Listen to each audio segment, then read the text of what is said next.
Hello again, everyone. Thanks for joining us tonight. I hope you find this presentation interesting.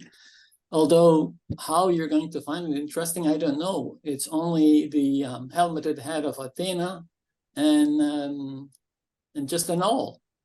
That's all the Athenian coinage is about. And this is a subject that has troubled numismatists, historians, scholars, you name it, for over 2 centuries.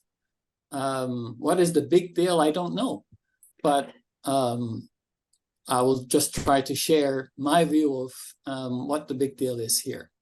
So this is not easy, actually, even though the subject is very, very simple. Just 2 depictions, one goddess and the other one is her attribute, her symbol, just a nocturnal bird. However, the whole story is full of enigmas, unknowns, and added to the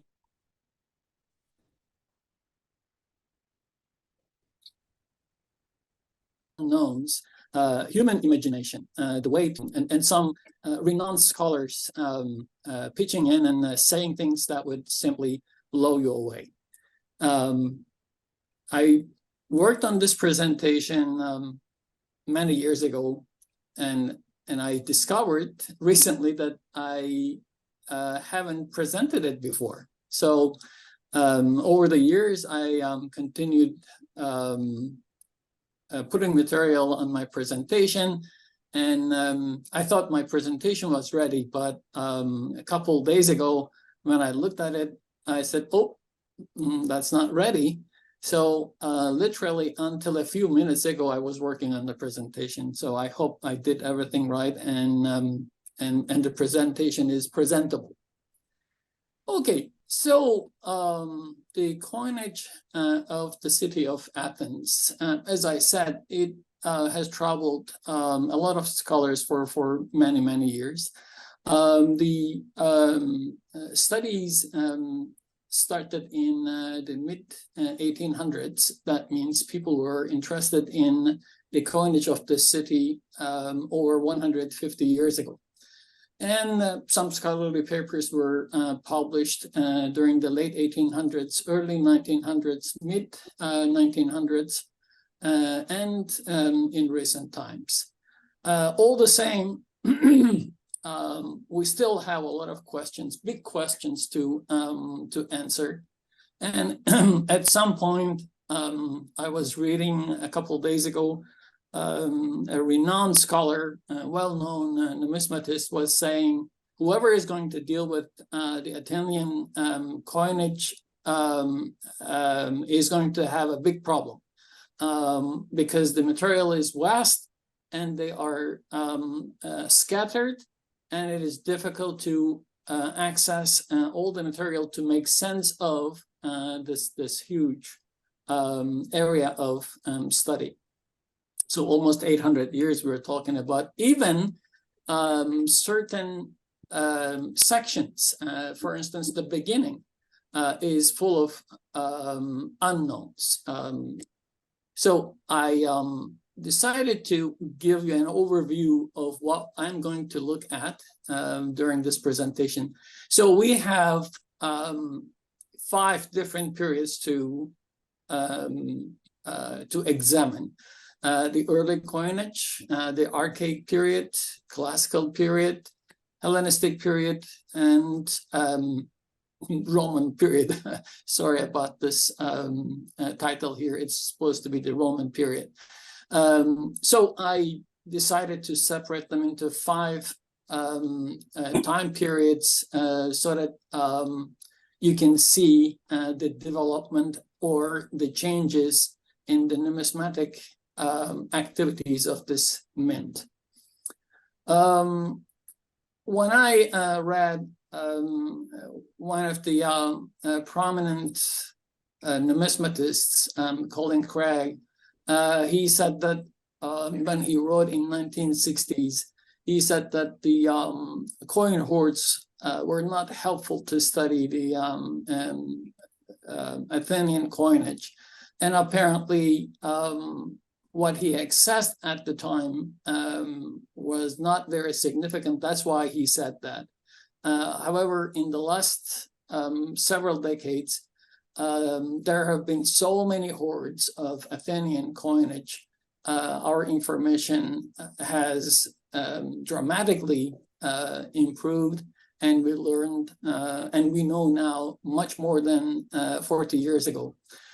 So I just wanted to show you a couple pictures of the hoards offered in the last 10, 15 years or 20 years. The last picture that you see on the screen right now supposedly belongs to the latest hoard. Rumor is it contained 40,000 tetradrachmas. Some others say 30,000, 20,000, but when you check the market, the offerings, almost every auction, literally every auction has a couple, not only one or two, but a couple, 5, 10, 15 Athenian ovals in the last 5, 6 years. So, and of course, you have lots comprising 5, 10, 15 coins. So these coins have been popular for over 2,500 years, and they haven't lost their popularity, even though we are looking at the same thing, helmeted head of Athena and a big-eyed owl. What is so interesting about this? Let's look into that. Stylistic changes make these series interesting because, I mean, not just aesthetically, but historically, the stylistic changes help us understand the mint activities and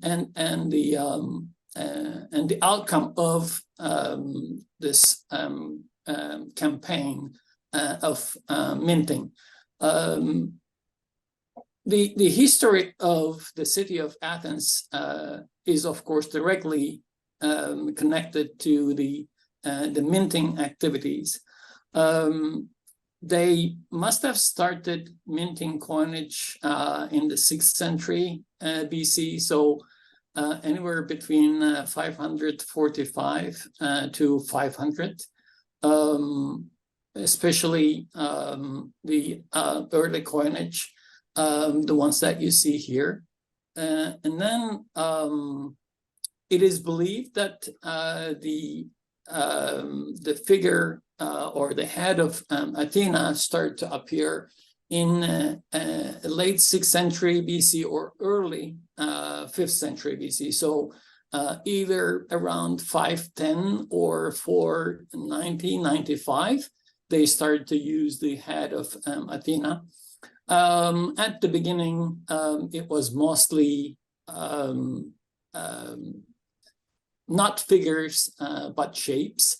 Later on, they decided to use a deity, which was very common during that time. Many cities adopted symbols. It's part of a symbolism activity. Many cities adopted a god or goddess or their attributes as their coin types. Going back to the history of the city, and the main mint activities start in the middle of the 5th century BC. So around 450, we see an abundance of mint activity. Interestingly, though, when I went over the published material so far, as much as I could access to, I discovered that the earlier, before 450, the number of Athenian coins in hoards is very limited.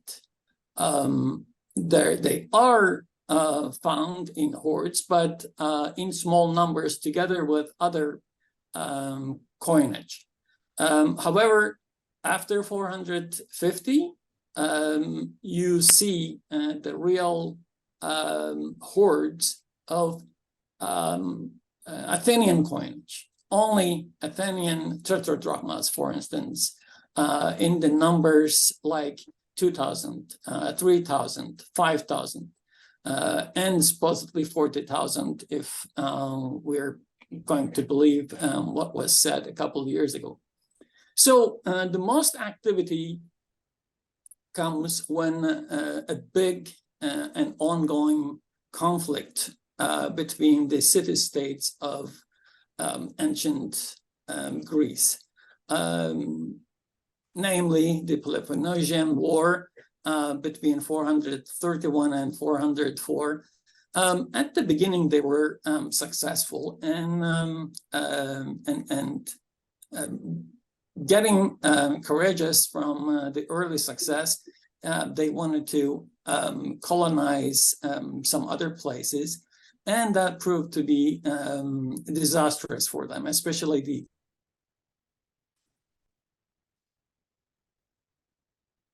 Sicily campaign. They lost this, and of course their nemesis, the Spartans, they took advantage of their weakness, and they attacked, and they invaded certain parts of the Attica, and most importantly, the access to the Laurian mine, silver mine, and the city simply lost its most important revenue. And during that time, they had to go back to their temples, as it always happens, and all the treasures in the temples, including the ornaments of their statues, were simply melted down to strike coins.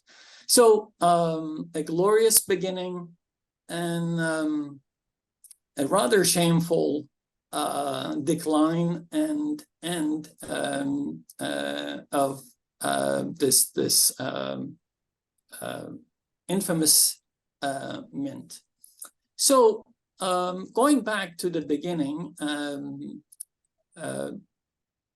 numismatists and historians still have a hard time to identify the earliest coins. At the beginning of the 1900s, German scholars decided to call them Wapenmünzen, blazon money, or heraldic coinage. They thought they symbolized, they were the symbols of the prominent families at Athens, and whoever was the leading family that presided over the minting of coinage, they used their own symbols. There is no evidence to support this this theory, and it has been debated in the last 50-40 years, and people decided not to call them Wapenmünzen anymore. But sadly, coin catalogers at auction houses can't find anything else, and they still continue to identify them, or so-called Wapenmünzen, or directly Wapenmünzen. Again, we don't know who decided to use what design on the obverse of these coins. The reverse is simply just includes punch marks, rather consistent on all series. However, the obverses are quite interestingly in variety. Towards the end or somewhere along the way, they used an owl as an obverse type on this heraldic coinage. Of course, again, we don't have any information if the transition was right after this owl obverse that we see here, or this was part of it, and later on they decided to use both the head of Athena and the owl as her symbol later. So here we have a four-spot wheel, and then diagonally divided into a square. And here we have a gorgonian or gorgoneon facing with open mouth and protruding tongue. Again, we have a diagonally divided into a square on the reverse. And here is an interesting one. There is scarab beetle on the obverse. Why? It's nobody knows. And here is the owl on the obverse. Obviously, it's archaic art. And along the way, again, we have almost the same type with a reverse design. But also, not only that, but also interesting that this one is 17.15 grams. So this is a tetradrachm. Previously, they were all didrachms. So they are 2 drachma coins. All of a sudden, somewhere near the end of the 6th century BC, they decided to increase the weight of the coinage, as well as using a reverse design, in this case, facing head and 4 paws of panther within into a square. So whatever was happening in the 6th century BC at Athens, it is still enigmatic. It is still unknown. It is still dark. And excavations so far have not revealed anything substantial. And these coins, of course, like the coinage of many other cities, come in various denominations. Not only the didrachms, but their halves, their thirds, and their fourths, fifths, and sixth, and maybe more, as you can see here.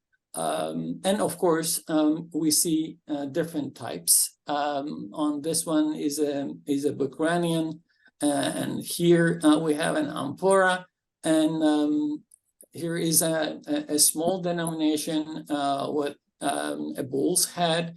And here another interesting item, hind part of a horse. What does that mean? It's a half animal. It's half of a didrachm, so only 4.19 grams. Did it mean half of the full denomination? Nobody knows. If you listen to numismatists and some scholars, of course, they tell a lot of stories, but most of them are not credible stories, of course. So I don't want to mention them.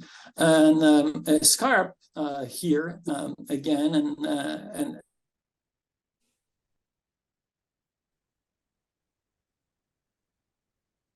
denomination. Most likely, each type came similar design, similar denominations, as in the case of many other mints.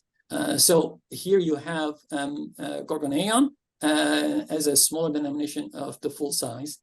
Here is an amphora with full size, and here is the small size, and the Bekircan and the head of bull. So they're all consistent. So one can expect the 4-spoke wheel, for instance, full size and a half size, and a 3rd, 4th, 5th, and the 6th size.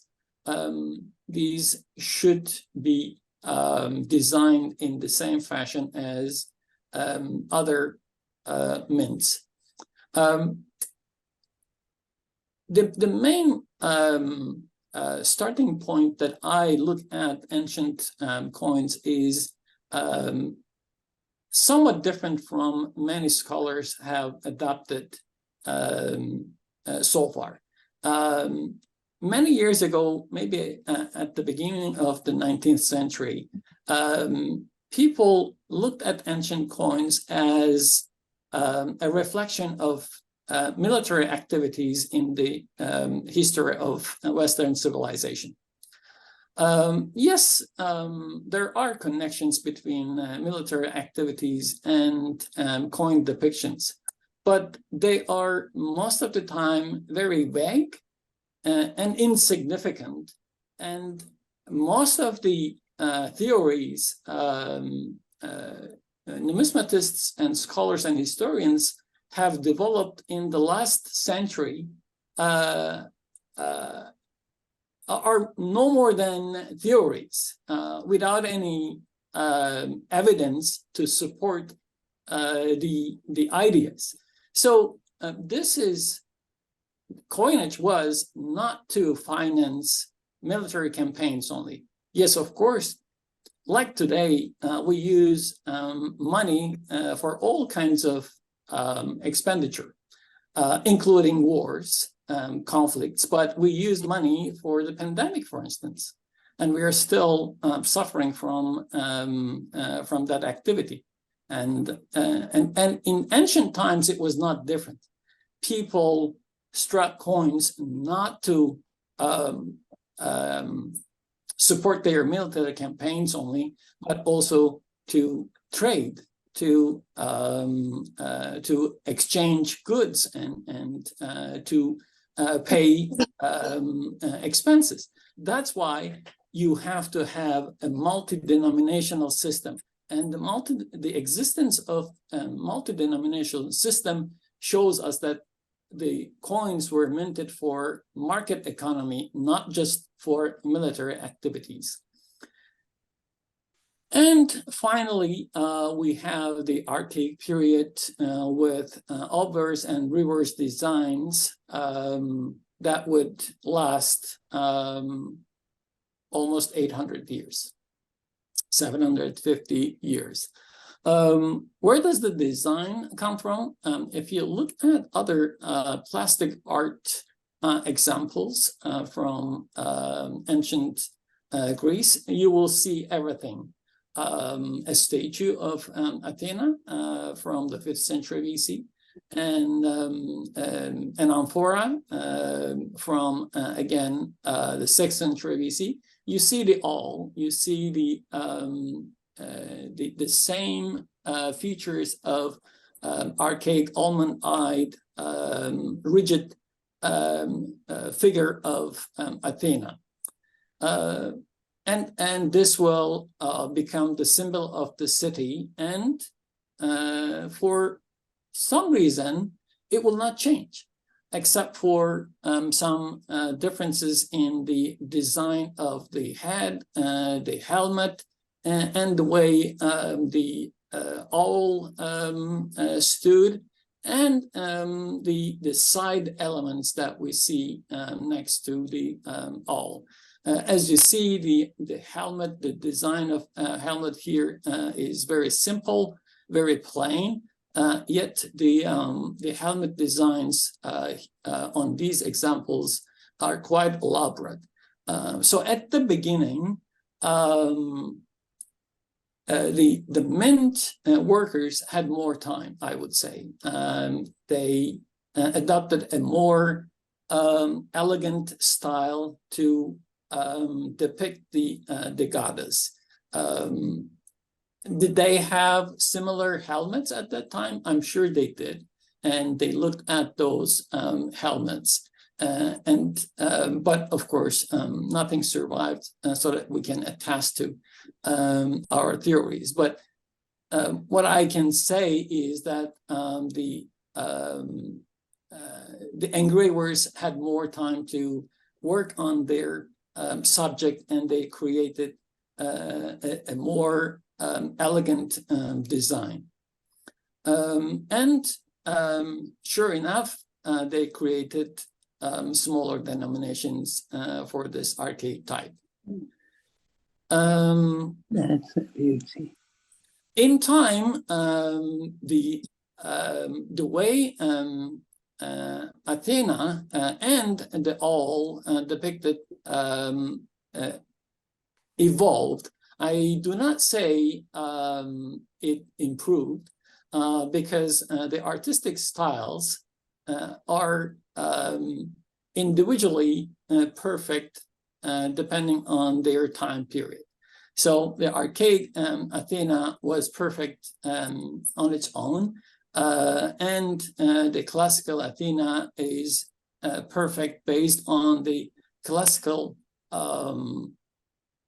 period expectations. What we have here is some additions to the reverse designs and obverse design. So compared with archaic owls, Athena's helmet on classical owl is decorated with a floral scroll and some olive leaves. In the previous ones, we didn't have those. The helmet was nicely ornamented otherwise, but we don't have anything on the ball. However, on the helmet ball, we have here a floral design and also olive leaves here. And this is something that will persist, and we will see on the other coins from this period on. And on the reverse, we have a two-leaf olive shoot and also a crescent moon. So what did that mean? Let's look at some of the stories some people created over these symbols. A wreath of triumph. The floral scroll probably refers to the Greek victory over the Persians. This is not something that someone on the street says, okay? This is something some scholars said, some prominent scholars said. I'm not going to tell you which one. And here is another one. It says, it refers to the Battle of Marathon, though this battle took place during a full moon. So this person develops this theory, but then he discredits himself by saying that the battle took place during a full moon. Yet he's in error no matter what, because on coins, coin iconography, there's no way you can depict the moon in a round shape. Artistically, moon is shaped in crescent form so that we know that it is moon. It is the moon. It is not the sun. Otherwise, we will consider it as the sun. So here is another one, and this one says it more likely refers to the Battle of Salamis, which was more decisive and took place shortly before the addition of this feature to owls.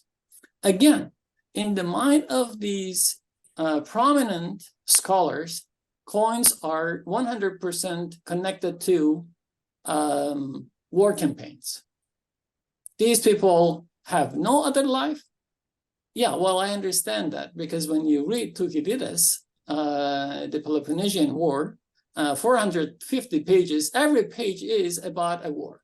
How can a person remember all that detail? It's beyond me. But when you read that book, you simply think that these poor Athenians, Spartans, Thebans, and all the others fought every day. They didn't have any other life. When did they survive? When did they make children? When did they work their land? When did they produce coins even, right? So simply, we don't know the reason. Nobody wrote it. Nobody took note of that. But Can they merely be decorative? Could the crescent moon only refers to always nocturnal activities? And again, these are not my conclusions. These are the conclusions of some other scholars whom I agree with. They can only be decorative designs, and the crescent moon simply shows the nocturnal animal at night. And the same time period, here is a decadrama, yet you don't have the crescent moon. Where did the crescent moon go? Why do they not advertise or promote their successful military campaign on their most glorious denomination? Speaking of the most glorious denomination, decadramas, we also have an ongoing debate on the purpose of these coins. Were they coins? Were they medallions? Were they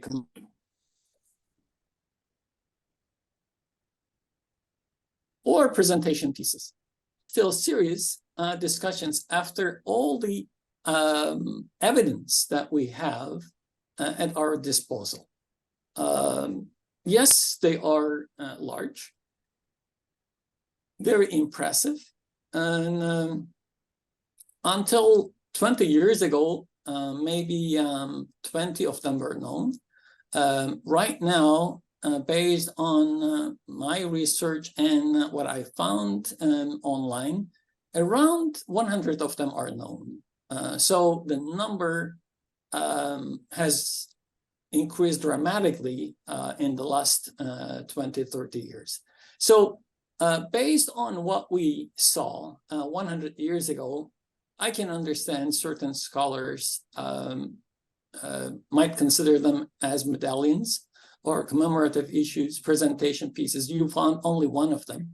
You think that they are extremely rare. There's no other, so it must have been something special, not a regular coin. However, in the last 20 years, a lot of evidence surfaced to tell us about this denomination. What are they? They're fragments and test cuts. So these fragments simply say they were not canceled. These cut pieces, they were not canceled, but they were cut into 2 pieces or 3, 4 pieces. For instance, this one, this fragment here is 10.75 grams, almost a stater weight. So whoever cut this intentionally, cutting it, making sure that it was cut to a certain weight. And the same is true for this one. This one is also almost 20 grams, so almost half of a decadramas. And also here we have 2 examples of test cuts. If these were not coins, if these were not meant to circulate, they wouldn't have these test cuts. So they were circulating. And also we have examples of decadrams that you can observe circulation where they were not presentation pieces. They were not medallions presented to a certain hero, for instance, for that person to keep for safekeep. They circulated, they wore out, and you can see the traces of wear. So literally, they were meant to circulate, they were coins, and they were large denominations.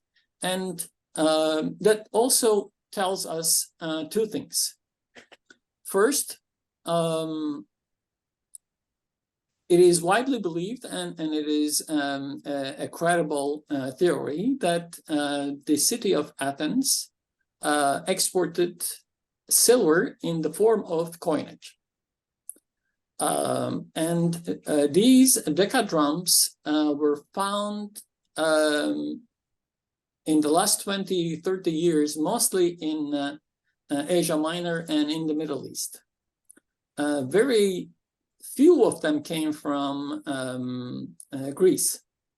Many of them were found in Asia Minor and in the Middle East. So the theory that the polis, Athens, exported silver in the form of coinage is supported by that kind of evidence. If they were meant to circulate within the continental Greece, then they are symbols of inflation. The larger the denomination, the more the spending is. So when you look at the time period these were minted, the consensus is 465, 460. The military activity would require that the city would have a larger denomination. So you have two theories that are equally plausible, and that these coins might have been minted for large expenses to pay large expenses more easily, and also for exportation purposes. And together with the new finds of decadrums forgeries came along, the one on the left upper side was quite convincing, even though when I look at it now, now that it was identified as forgery, I can tell that the style is off, and there are several red flags, especially on the reverse. There are traces of where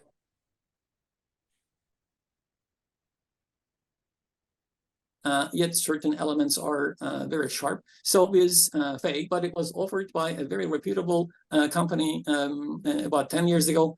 And people started to bid on it, and then finally it was concluded that it was a fake, and it was withdrawn. And here is another one that has been circulating in Turkey in the last 30 years. I don't know how many of them have been sold to unassuming treasure hunters or antiquity dealers, in a hope that they would make $1 million. And during the same time period as the time when the decadrums were circulating, the mint started to strike coins in a denomination that it stopped minting in the last 50, 40 years. Again, a D-drum. Why did they go back to this denomination? It's not known. The number of known coins of this type is very limited at the moment, around 40, fewer than 50 for sure. But that doesn't necessarily mean that there's no other. However, for whatever reason, they decided to mint coins in the weight that they first started to use. So going back to my theory, coins were for business transactions. There can be reasons why they had to have this D-drum, because tetradrum was too big, or decadrum was for really large transactions. And they thought maybe a D-drum would make better sense in daily business transactions. And sure enough, the mining activities directly impacted the denomination system at Athens. Now, you have to keep something in mind. Where does the glory of the city comes from? It's not from the democracy that they developed. It's not about the military valor that they had. It was 90% the rich silver ore near their territory. Actually, 2 silver mines, if not 3, silver mines that they had access to that contributed this city's success in history. And when the silver mines dried, or their access to the mines was blocked, the city immediately declined.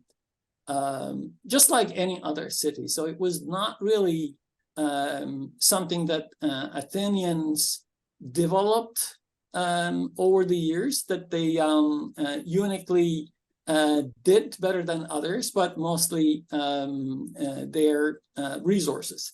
And the same is true today.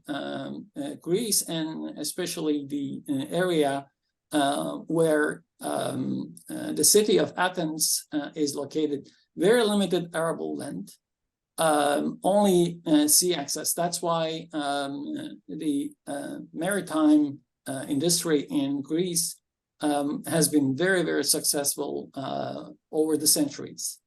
But other than that, it's mostly trade. They don't have any other resources to use to be a prosperous nation. Of course, human element is very important. You have successful and able politicians, and they can mobilize people, and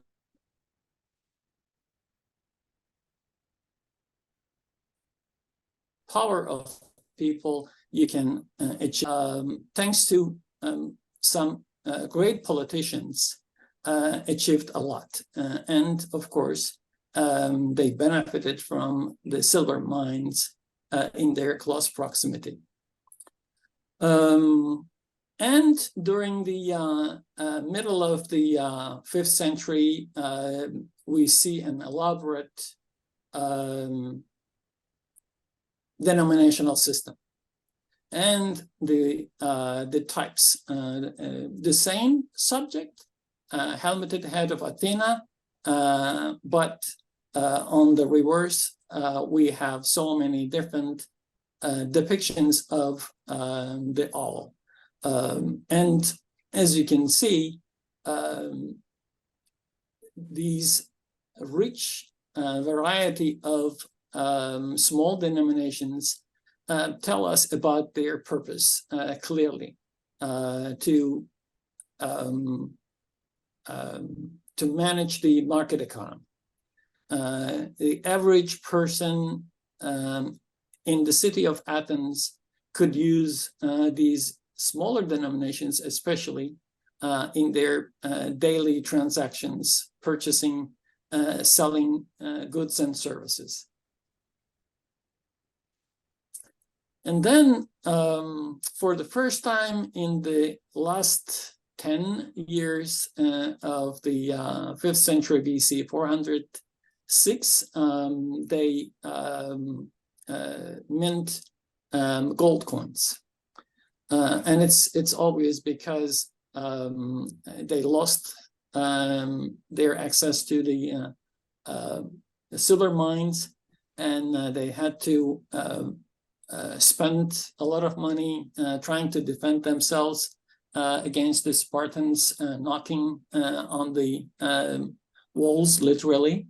And they had to melt down the ornaments of the statues in the temple and strike coins. So this gold coinage continued in the following century, in the 4th and 3rd century BC. Yet the dating of these coins, other than the earliest ones, the 410 BC gold stater here, and the drum here, 4.30 gram, they are, and this one, the diobol, all these three are quite consistently dated to the time period indicated here. But you have here two coins. One was dated to 295 BC, and the other one is 350, 325. Yet the helmet designs are almost identical, and the reverse design is different, of course, here. So the dating of the later gold coins is a little bit problematic. And then we have these silver-plated coins. They were, I'm not going to say minted, they were plated in two denominations, actually in smaller denominations too. And they are abundantly documented over the centuries. There are many, many of them, even though there was a time that the city administration decided to eliminate them. But there are two things that I would like to underline here. First of all, yes, Athenian coinage was not immune to forgeries. And I have always maintained that 90% of the plated coins came from the legitimate mints. It's not a small job. It's a very elaborate, it's a very difficult process to plate a coin like this. But what I wanted to underline is that they first struck the coin in bronze, and then they plated it. Here, for instance, on this one, silver almost completely lost. And you can see that it was nicely struck bronze coin. And then whatever the technique that they were using, they were creating maybe casting sheets of silver and using heat and some kind of hammering. And maybe they invented a kind of torch to melt down and disappear the seams of the two sheets coming together. Whatever technique that they developed, it worked, and it was a well-known technique.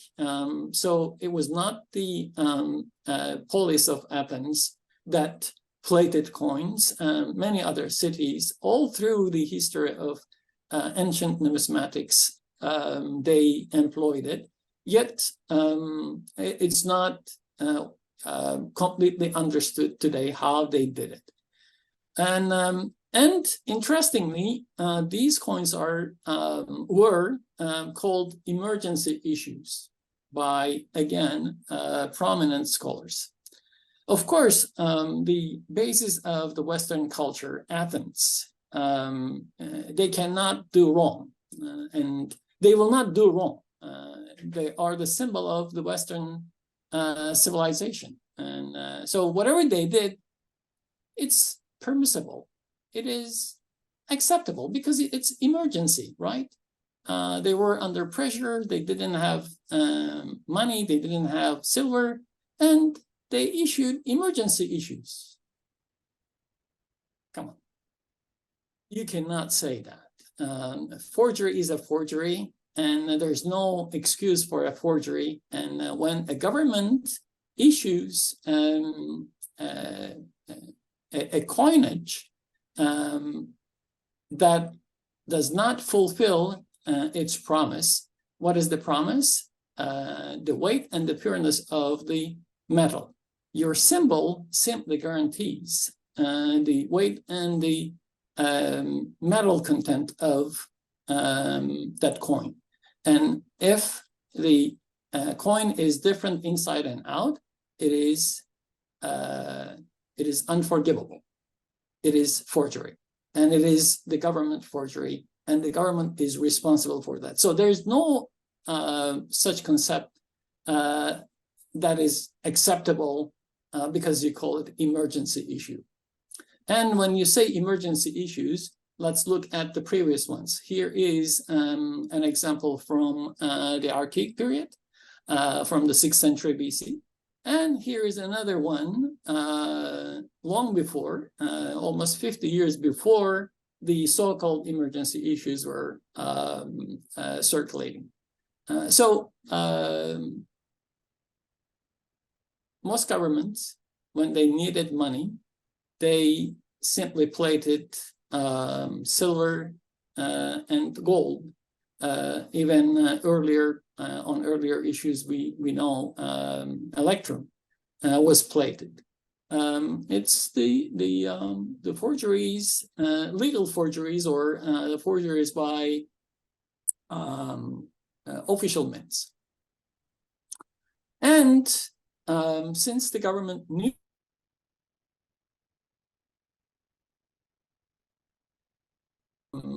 when they needed to collect tax, they wanted to test them. And together with the government testing, tradespeople also discovered that. And they started to test them too. And finally, in 375 or 74, they passed a decree regarding the counterfeit money. So counterfeit, they also, of course, circulated foreign coins, about the same denomination coins, together with Athenian plated coins. And they wanted to, when they wanted to collect taxes, they wanted to test them. And also when they started testing openly with a decree, people also wanted to come and get their coins tested. Of course, even though this decree says that there will be a dokimastes, which is a tester actually, sitting near the banking tables in the agora, people also tested them. Not everyone had to go to the agora and get their coins tested. All it needed was a chisel and a hammer to test. And as you see in this example, this coin was tested how many times? 6 test cuts. And they had a reason to do. And you might think, oh, this person was crazy, and he went beyond reason to cut and see what's in it. Here is a good example of why this person had to put so many test cuts. As you see, this coin passed. It survived until today. And as you see on the reverse, you have 2 test cuts, right? So it looks quite legitimate. But when you look at here, the copper or the bronze base started to appear as the silver wore out. So forgeries were always there, and the forgers became more and more innovative, and they minted bronze coins or copper coins, put test cuts on them, and then plated them.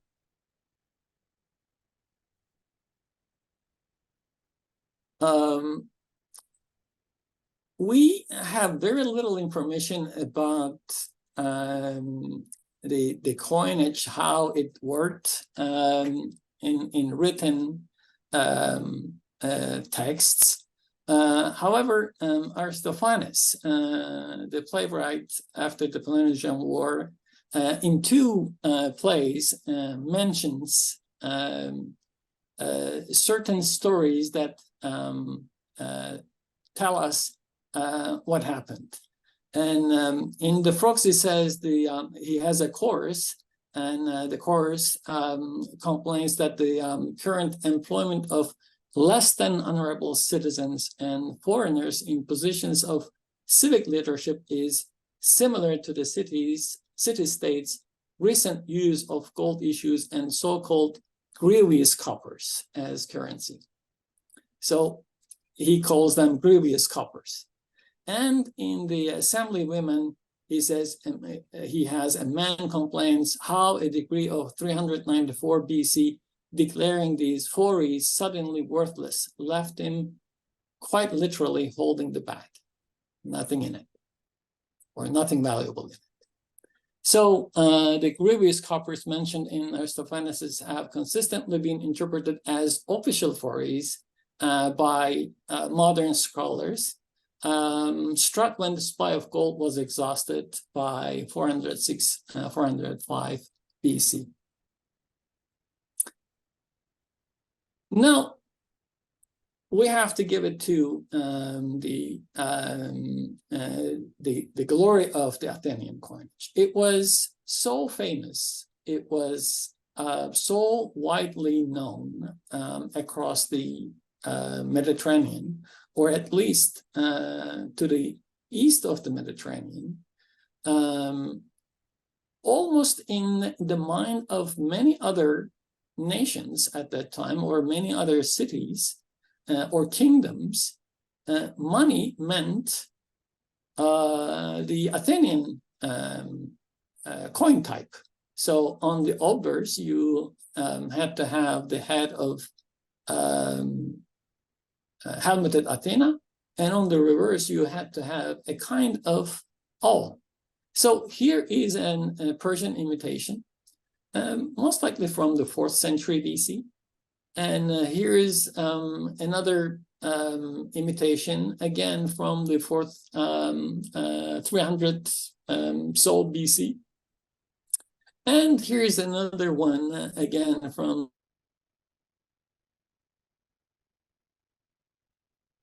middle of the 5th century BC. The mints are unknown. However, the weights are okay. The silver is good. So they were legitimate imitations at the time. They circulated, they must have circulated in the region that where they were minted. People simply used them in exchange. They had smaller denominations as well. They had a drum here, for instance, and here you have an opal. And even in Maulus, most likely in Cilicia, under the Persian Empire at that time, they used the same owl representation on the reverse of a coin. So for many people, owl meant coin.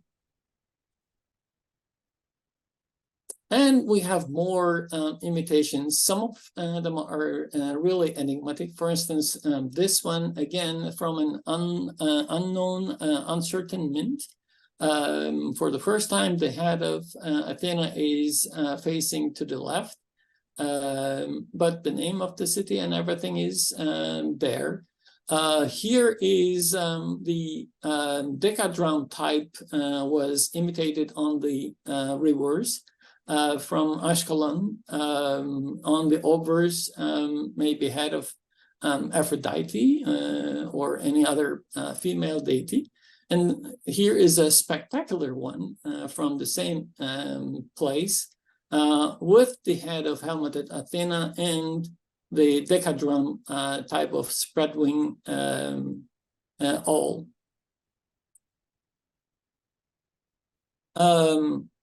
There is only one officially excavated Athenian hoard. This was excavated in Athens at the Acropolis. 400 coins, almost. They were excavated intact, and they must have been from the early 400 or late 300s. And this is the only one that we know of found as official excavation plans. Around 400 BC or middle of 300 BC, the city for the first time started to issue bronze coins. Rare, but they did. How did they survive without bronze coins? It is hard to explain. Maybe silver was still available in small denominations, and they could continue daily transactions with that, or they had a rather self-sufficient, self-sustainable lifestyle, and they managed to survive by bartering until they started to use bronze coinage. Or maybe there was an understanding at that time that bronze was not valuable, and the use of bronze was inferior. They maybe refused to do that. We don't know that, but around 350s, they started to use bronze coins. Maybe these were commemorative issues for that time, but there's a series of coins minted for the Eleusinian festival dedicated to Demeter. On the obverse is Triptolemus holding grain ears, seated in winged chariot drawn by two snakes. You have a similar depiction here. On the reverse is a piglet standing right on mystic stuff here, it says. However, it looks like a ear of grain, maybe. And on this one, you have everything within a wreath of grain ears. So symbols of Demeter. At about 100 years later, that one, you have some other bronze coins. This one is really interesting. This one, the way the all was depicted, it's almost like an athlete ready to sprint. One wing is up in the air, the other one is closed. It certainly told a story that is lost to us now. Then comes the 2nd century BC new style owls of Athens. The new style coins were struck on broader, thinner flints, and they were struck in the same fashion as the other cities, independent cities at that time, and they were called Stephanophoroi, wrath bearers. On the reverse, you have this wreath. On all these coins, you have a wreath. The inner design is always encirculated by a wreath. The reverses are extremely interesting in this series. They bear the names of the citizens who were responsible for the coinage. So not mint masters, but the full names most of the time, sometimes abbreviations too. But some of these men, like King Mithridates of Pontus, are well known. And symbols and other control marks, and even the month in which the coins were issued, were also included within the reverse wreath. They were minted in only 3 denominations: tetradrachms, drachms, and hemidrachms. Sometimes I see some smaller denominations, and some scholars claim that they were not from this series. However, those 3 denominations, but mostly tetradrachms, are well represented. So on the reverse of this one, you have an elephant. Here, you have the name, an anchor. An anchor was a symbol of the Seleucid Empire. I don't know if this one has anything to do with that, but during the time that this coin was minted, the Seleucid symbol of anchor was very well known. Here is an enormous side symbol, a Nike driving galloping quadriga.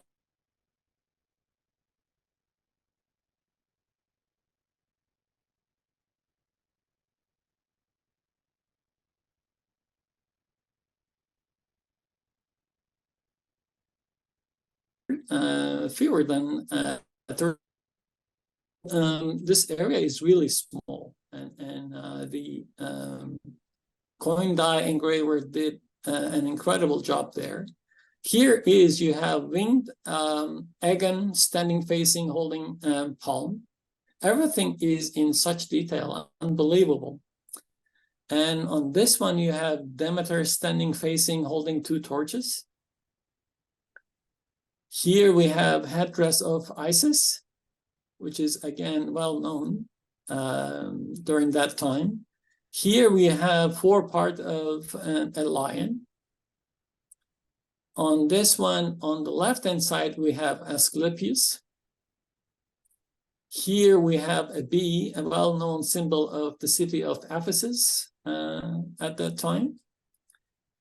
Here we have winged Tyche or Tische or Tuche with amphora. And here we have Pegasus. It is thought that this referred to Mithridates the sixth, the king of Pontus. And here we have Gorgon's head. This one has a dolphin and trident. And here we have double cornucopia. And this goes on and on and on and on. There are so many others. And here are the smaller denominations. Again, you see this one with the Pegasus. So this must be the lower denomination of the larger one. This one has radiate Helios. This one, they believe this was not from the same period, not part of the new style. But I just wanted to show you a smaller denomination here. And around 150, 100 BC, we have some other bronze coins. On the obverse, again, undisputed coin type. Helmeted head of Athena. On the reverse, maybe for the first time, Zeus. And again, the same type, some years after that one, still before the Common Era. This one is really interesting. We had seen the dolphin and trident on a new style tetradrachm. On this small bronze denomination, we have it as the obverse type, and then on the reverse we have Ptolemaic. And Ptolemaic I didn't know, and I researched, and it's a type of colored ball characterized by its broad, shallow ball and turned in rim resting on a high stem. So it's something like this. But it's most likely a religious symbol. Why it was paired with a dolphin and trident, an important question to find an answer.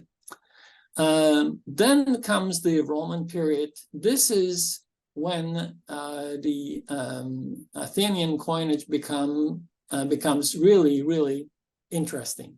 The variety of the types is enormous, and I guess more and more new types surface every year. Here we have Theseus driving the Marathonian bull. Here we have Demeter, sorry about the typo, it's Demeter holding grain ears and torch, standing in winged chariot drawn left by two snakes, searching for her daughter, Persephone. Here you have Athena advancing left head to the left, extending right arm, holding shear and a spear. There is an olive tree here. A serpent is entwining. Such a small coin with so much detail. Here they call it Apollo Patros, the father of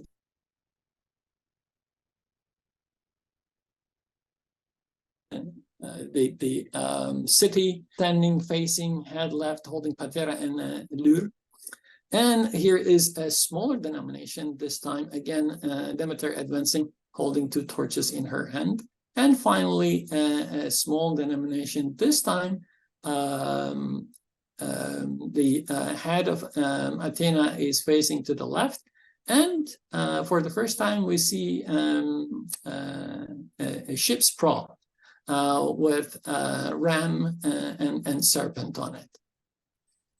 And we continue going through the mythology of the city. So nude Theseus advancing, brandishing club about to hit Minotaur here. And here Minotaur is running and he's about to strike the Minotaur again. It's like a storybook. And here he simply put the Minotaur down, and with his knee pressing him down and holding one of the horns and trying to subdue, or has already subdued, the Minotaur. Here the hero is on another action, and here another hero, Heracles, depicted on this coin. Going back to its famous politicians that they were very proud to promote, Themistocles. Themistocles was a politician and a general in the early Athenian democracy. He was a non-aristocratic person. He was populist. He was a populist politician, and people loved him during the time. And in the 2nd century AD, they simply took him as a coin type and depicted him in several different designs.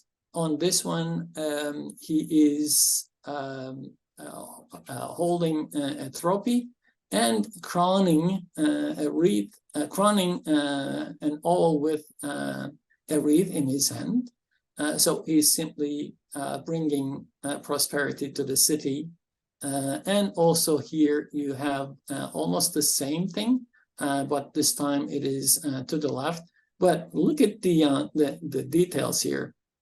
He's almost advancing towards the awl, holding a wreath in his hand, about to crown the awl. In the left hand, he's holding a trophy. Behind, there is a figure, most likely the helmsman here, and you even see a fish here, a dolphin, most likely, on this galley. More coins celebrating the founding of the city, or the naming of the city. the contest between Poseidon and Athena. Allegedly, the two deities claimed the city, and the city started a contest and asked them to bring the most precious gift to the city. And apparently the city didn't have much water, and Poseidon, knowing that, struck his trident into the earth, and water emerged, and everyone was happy. But when they tasted the water, they discovered that it was salty. So then the Athena was asked what she was going to bring, and she brought the olive tree. Olive tree was good in many different ways. They benefited from the fruit to eat. They squeezed and extracted the olive, and they used the wood in so many different ways. So that's how Athena won the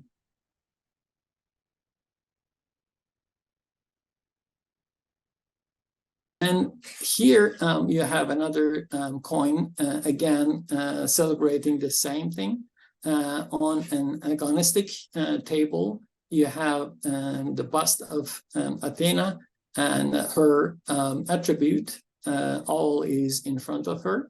Under the agonistic table is an amphora. Most of the time, amphora is thought to represent wine. However, for the city of Athens, it represented olive oil. And here is a palm branch referring to agonistic games, sports competitions. The same idea is represented on these coins. Again, you have the olive tree, an amphora, and all here. Just an amphora, and here is a round altar next to an olive tree, and again a round altar next to an olive tree, a different design on this one. And bucranium, we saw a bucranium on the earliest types, almost 700 years before this coin was minted. So the mint workers had access to the ancient material, I believe, and they simply used the same symbols for centuries after. On this one, you have an altar surmounted by bucranium in the middle, and two stelae on the sides, and then two olive branches. And here is a smaller denomination again. On this time, on the obverse is the head of Theseus, youthful head, and on the reverse is bucranium. More coins from the Roman period. This is the 2nd century AD. So many different types that I'm not going to go into explaining. And there are even more of these. 140, 175, you have more designs, incredible variety. And during the 3rd century, AD, 3rd century, 264, 267, a new elaborate series of bronze coins appear. In rather modern times, late 1800s and early 1900s, many Western or European scholars became interested in the history of city of Athens, and certain objects were created with referrals to the ancient Athenian coinage. Here is a medallion created for Georges Clemenceau, France's prime minister during the end of World War I. It was signed by designer Sicard. And here is a 1912 Greek coin. It's called a lepta coin, as you can see, 10 lepta. Kingdom of Greece, Basileion Ves Elados. And here is one from 1973. This is really interesting, a very descriptive coin. On the obverse is a phoenix, a bird first described in Egyptian mythology. It lived for 500 years, then consumed itself by fire, later to rise renewed from its ashes. So it represents the rising of the Hellenic Demokratia, as you see, Hellenike Demokratia, for the re-emergence of the Hellenic democracy. On the reverse is the typical owl. And here is one, the modern Greek government minted for the European Union.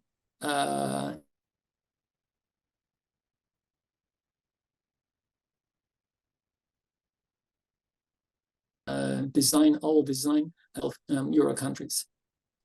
And in banknotes, also you can see the glorious past of the polis Athens on this banknote. This is from 1944, 100,000 drachmas. During the German invasion, when they were battling with high inflation. Later, the same Athenian coin designs appear on stamps. This is from 1963, and this is from 1984. Again, this one celebrates the Hellenica Demokratia, the Hellenic democracy. And also in North America and Europe, you can see a lot of jewelry with Athenian tetradrachms or other jewelry. This is how famous these coins were. For further reading, I have some recommendations here. I would recommend Carai's The Archaic Owls of Athens, Classification and Chronology from the Numismatic Chronicle 6 series, volume 6, 1956. It's a very well-researched article. Chester Starr's Athenian Coinage, it's a book. I scanned through it. I didn't read it all. I agreed with a lot of things that he wrote and disagreed with some of the things that he wrote. I never had the chance to see and review this book, The Athenian Empire Using Coins as Sources. It sounds interesting. And the same is true for this one, Thomas Figuera, The Power of Money, Coinage, and Politics in the Athenian Empire. I didn't read it. I found it online. Reviews are interesting. I would like to find and read it. And also, I read this one, Margaret Thompson's The New Style Silver Coinage of Athens from 1961. It's available online for free. The same is true. Carai's The Archaic Owls of Athens is available online for free. Very interesting reads, both of them. And I'm sure there are many interesting things to read and learn from the other two books that I mentioned here. Thank you.